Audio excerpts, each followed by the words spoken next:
എന്തെങ്കിലും പ്രതീക്ഷയാണോ വന്നത്? സിനിമ പ്രതീക്ഷ വന്നത് ബ്യൂട്ടിഫുൾ മൂവി, ഭയങ്കര രസമായിട്ടുണ്ട്, തമാശയാണ്. നമ്മള് ഇതുവരെയും കണ്ടിട്ടില്ലാത്ത ഒരു ബ്രേവ് അറ്റംപ്റ്റ് ആണ്.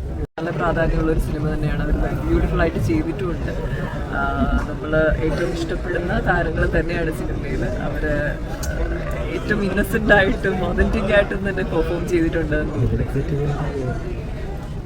ഇനി ഇതുപോലത്തെ സിനിമകൾ പ്രതീക്ഷിക്കുന്നുണ്ടോ ഫ്യൂച്ചർ? തീർച്ചയായിട്ടും വ്യത്യസ്തമായ സിനിമകൾ വരണം നമ്മുടെ ഇൻഡസ്ട്രിയിൽ. അങ്ങനെ ഒത്തിരി എന്താ പറയുക എക്സ്പീരിമെൻ്റൽ മൂവീസ് വരുന്നുണ്ട്.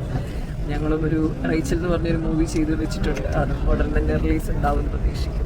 നമ്മൾ മലയാളത്തിൽ ഇതുവരെയും കണ്ടിട്ടില്ലാത്ത ഇങ്ങനെ ഒരു സബ്ജക്റ്റ് എടുക്കുക എന്ന് പറയുന്നത് ഭയങ്കര ബ്രേവ് ആയിട്ടുള്ളൊരു അറ്റംപ്റ്റാണ്. അത് എബ്രു ഷൈൻ സാറിന് പ്രത്യേകം കൺഗ്രാറ്റുലേഷൻസ് പറയുന്ന ഹോൾ ടീമിന് കൺഗ്രാറ്റുലേഷൻസ് പറയുന്നു.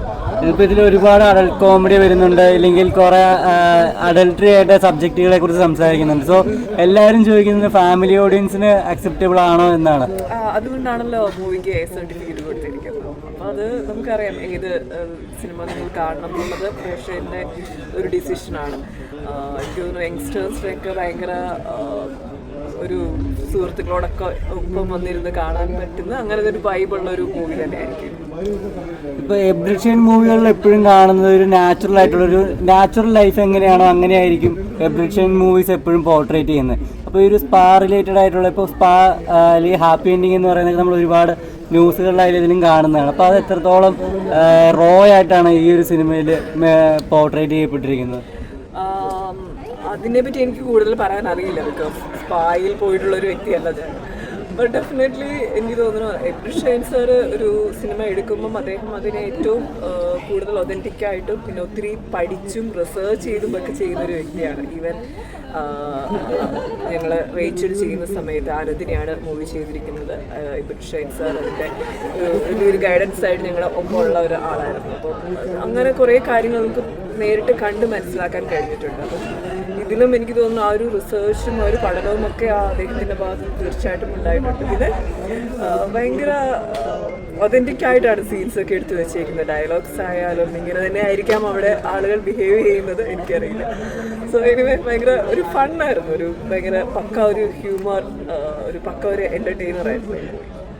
ഇപ്പോൾ ഒരുപാട് ഫാമിലി മൂവീസ് തിയേറ്ററുകളിൽ വരികയും തിയേറ്റർ ഓഡിയൻസിനെയും എത്തിക്കുന്ന സമയത്താണല്ലോ എബ്രു ഷൈൻ ഒരു റിസ്ക് എലമെൻറ്റ് പോലെ ഈ ഒരു സിനിമ ഒരു എ സർട്ടിഫൈഡ് മൂവിയായിട്ട് എത്തുന്നത്. അപ്പോൾ നോർമലി തിയേറ്ററിൽ എത്രത്തോളം ആളുകളെ പുഷ് ചെയ്യിപ്പിക്കുന്ന ഒരു എലമെൻറ്റ്സ് ഈ മൂവീസിൽ വർക്ക് ഇതാവുന്നുണ്ട്. ഇപ്പം നമ്മളിവിടെ നിന്ന് സിനിമ കാണുമ്പോൾ തന്നെ തുടക്കം തൊട്ട് അവസാനം വരെയും ചിരിയാണ്, കൂട്ടച്ചിരിയാണ് കേൾക്കുന്നത്. അത് തന്നെ ആയിരിക്കും ഈ സിനിമ കാണുന്നത് തന്നെ ഫൺ എലമെന്റ്സ് എൻജോയ് ചെയ്യാൻ തന്നെയാണല്ലോ. ഒരു എന്റർടൈൻമെന്റ് ആണ് നമ്മൾ ആളുകൾ ചിന്തിക്കുന്നത്. സോ ഡെഫിനറ്റ്ലി ആളുകളെ അട്രാക്ട് ചെയ്യേണ്ട എല്ലാ ഘടകങ്ങളും ഈ സിനിമയിലുണ്ട്.